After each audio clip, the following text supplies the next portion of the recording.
بسم اللہ الرحمن الرحیم۔ السلام علیکم یا ابا عبداللہ۔ آخر یہ گریہ کیوں؟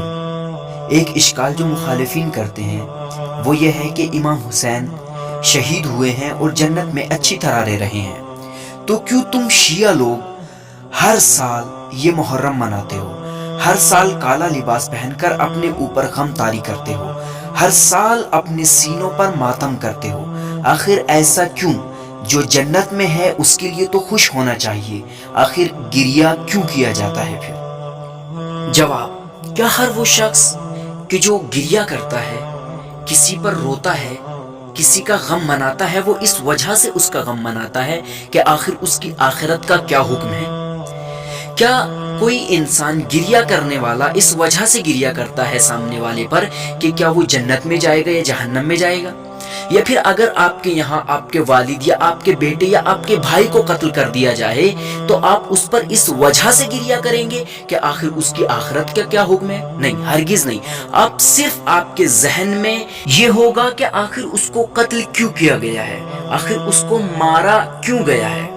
ورنہ الحمدللہ ہم اعتقاد رکھتے ہیں کہ جو مقام امام حسین کو آخرت میں حاصل ہے وہ مقام کبھی کسی کو حاصل نہیں ہو سکتا، لیکن ہمارا امام حسین کے اوپر اور ان کی اولاد کے اوپر گریہ کرنا صرف اس وجہ سے ہے کہ جو مصائب اور جو ظلم و ستم اولاد نبی پر کیے گئے ہیں ان کی وجہ سے ہم امام حسین پر گریہ کرتے ہیں۔ یعنی یہ بات ثابت ہو گئی ہے کہ امام حسین پر گریہ کرنا آخرت کی وجہ سے نہیں بلکہ جو مصائب ان پر دنیا میں اس امت مسلمہ نے کیے ہیں ان مصائب کی وجہ سے امام حسین کے اوپر گریہ کیا جاتا ہے۔ اور دوسرا نقطہ، یہ غم کرنا، یہ رونا، یہ گریہ کرنا، یہ ہمارے ائمہ علیہ السلام کی سیرت رہی ہے اور ان کا توصیہ رہا ہے۔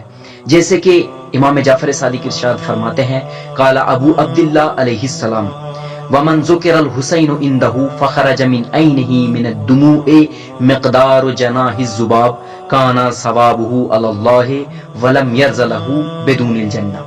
یعنی امام جعفر صادق علیہ السلام ارشاد فرماتے ہیں کہ اگر کسی شخص کے پاس امام حسین کا ذکر کیا جائے اور اس کی آنکھ سے ایک مکھی کے پر کے برابر بھی آنسو خارج ہو جائے تو اس کا ثواب جنت کے علاوہ کچھ اور چیز نہیں ہو سکتی۔ وسائل الشیعہ جلد نمبر 14 صفحہ نمبر 507۔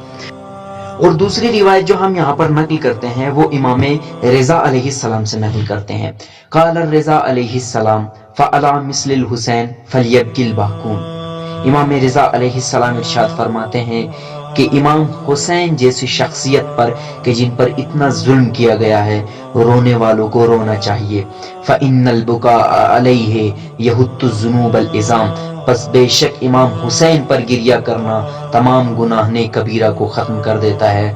ثم قال علیہ السلام، پھر امام رضا علیہ السلام ارشاد فرماتے ہیں، کان ابی علیہ السلام اذا دخل شہر المحرم لا یرا ضاحکا، کہ جب بھی شہر محرم آتا تھا تو میرے والد کو ہنستا ہوا نہیں دیکھا گیا ہے۔ یعنی جیسے ہی محرم کا مہینہ آتا تھا تو میرے والد کو کبھی کسی نے ہنستے ہوئے نہیں دیکھا۔ وَكَانَتِ الْكَابَّةُ تَغْلِبُ عَلَيْهِ حَتَّى تَمْضِيَ عَشْرَةُ أَيَّامٍ فَإِذَا كَانَ يَوْمُ الْعَاشِرِ كَانَ ذَلِكَ الْيَوْمُ يَوْمَ مُصِيبَتِهِ وَحُزْنِهِ وَبُكَائِهِ۔ اور ان کے اوپر ایک ایسا حزن طاری ہوتا تھا یہاں تک کہ 10 محرم گزر جاتی تھی، اور جیسے ہی یہ 10ویں محرم کا دن آتا تھا تو امام کہتے تھے کہ یہ مصیبت کا دن ہے، یہ حزن کا دن ہے اور یہ رونے کا دن ہے۔ وَيَقُول، اور امام کہتے تھے، هُوَ الْيَوْمُ الَّذِي قُتِلَ فِيهِ الْحُسَيْنُ علیہ السلام، اور یہ وہی دن ہے کہ جس میں حسین علیہ السلام کو قتل کیا گیا ہے۔ وسائل الشیعہ جلد نمبر 14 صفحہ نمبر 504۔